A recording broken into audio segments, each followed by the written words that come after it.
guys, I am back and watch me slay this install. So one thing I do love about reinstalling a wig that I already installed is it's already perfectly customized to my hairline, you know?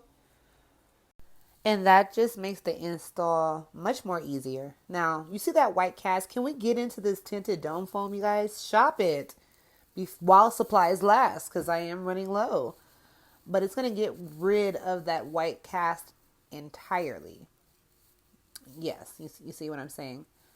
Yes, I absolutely love this wig. Don't talk about my eyelashes because I know I only got two on each one.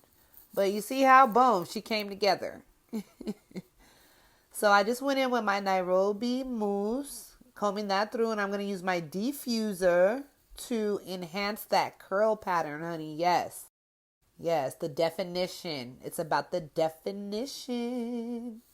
And that's how it came out, you guys. I'm just going to swoop it to my liking. And yeah, we are done. So thank you guys so much for watching. Please like and subscribe. Bye.